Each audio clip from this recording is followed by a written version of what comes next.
Anyway, a lot of things have gone down in the Ukraine space politically, not so much militarily, and I thought it was worth kind of looking at what the big picture is. And to understand where we're going forward, we have to go back. If you go to the world before 1945, the age of European competition, you had shifting alliances because the geography really prevented the area from coalescing into a single entity. So on your Northern European plane, you've got the French, the Dutch, the Belgians, the Poles, and the Germans, who, if there was ever going to be a zone where someone controlled everything, would be them. And so most chapters of history have been one of those powers trying to assert control over the others. You've got Scandinavia in the north with fjords and peninsulas and islands. So always fiercely independent and very navally oriented compared to everyone else. In the south, you've got a more occluded coastline with very few navigable rivers of any type. And so you get regional powers who are relatively isolated from the others, but who can really punch above their weight economically because they're all trade-oriented, whether that's in Spain or Portugal or Italy or the Balkans. Makes for a bit of a mess. And so for most of the half millennia leading up to 1945, it was kind of a war of all against all with shifting alliances here and there, always changing texture, always changing sides. Then the Americans came in World War II, and the Soviets rose during World War II, become major powers who injected themselves into this competition and kind of changed the rules of the game. Because suddenly you had these two outside-ish powers who were determining all the major decisions, and we kind of forgot that Europe was the most blood-soaked part of the planet until that point. Now, with 1990 and the end of the Cold War, the Europeans have been living in a vacation from history, where the security paradigms of the Cold War exist without the security threat of the Cold War. You combine that with the late globalization period and a time when pretty much all of the world was open for business, and you got a very different sort of environment economically and especially politically. Well, the Russians now are kind of climbing back, clawing out of their post-Soviet hole and attempting to reassert themselves as a major regional power. Now, whether you believe they're doing this out of stupid reasons or sane security reasons doesn't really matter. They're trying to change the nature of the system for their own long-term benefit, and that is forcing countries to do something that they haven't had to do for decades. Take a side, take a position, and form an alliance to counter the Russians. Now, from the Russian point of view, it's all about the Americans all the time.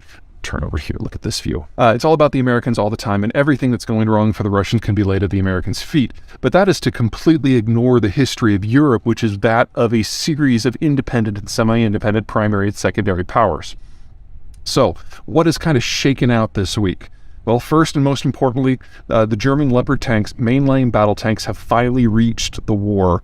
And so now the Germans have fallen into this position of, we don't want to be in a leadership position. We know what that has looked like in the past. We understand why everyone was nervous about it. Well, we don't have a choice.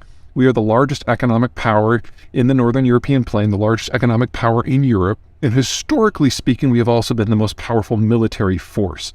We have to take a leadership position, because if we don't, this is all going to fall apart and we will be facing the Russians on the plains of Poland. And we know exactly where that leads, and we don't want that. This has a lot of depth because the Dutch, also on the Northern European plain, are into the hilt. So are the Poles. The French are contributing in a way we haven't seen the French contribute to multinational operations since World War II. And even further back, technically off the plain, places like Spain and Portugal. Portugal tanks arrived with the German ones, and the Spanish ones will be there within a month. So everyone in that kind of strip of what you think of as core Europe is already fully committed and back in the game. Scandinavia is a little bit different. Here you've got mostly independent city-states that masquerade as countries, and then Sweden, which has kind of been out of the game for 3 centuries. By the end of next week, Turkey will have voted on whether or not to let the Finns into NATO, and a vote on Sweden will probably go within a couple of months of that. And that means that these two traditionally neutral powers are going to be taking a leadership position in security policy in Europe, and the only issue they care about are the Russians. Now, the Swedes have been out of the game for 3 centuries after a massive military defeat in what is today's Ukraine. And it's in the aftermath of World War II, the Finns were forced into a degree of neutrality where they could chart their own economic course, but on any sort of security decision-making, the Soviets had full veto power. Well, that is now gone. And these two countries that have very strong militaries relative to their size economically or in terms of population, all of a sudden are the harbingers of the apocalypse when it comes to the Russian point of view of how European security should go, because they are extraordinarily anti-Russian.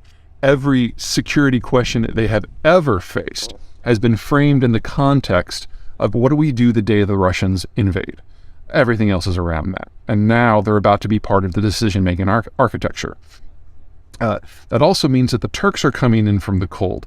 They've been trying to kind of have their cake and eat it too, but in the last few weeks, they've joined the sanctions regime relatively forthrightly and are now no longer an avenue that the Russians can use to evade the sanctions regime, especially when it comes to materials import, things like semiconductors. And then finally, of course, there's the United Kingdom. The United Kingdom was always going to be anti-Russian because it's a naval power on an island, and anytime it looks like a land power in Europe is going to become more potent, they get a little nervous, and they want to make sure that the land powers are busy with land issues so they can't float navies that can challenge London.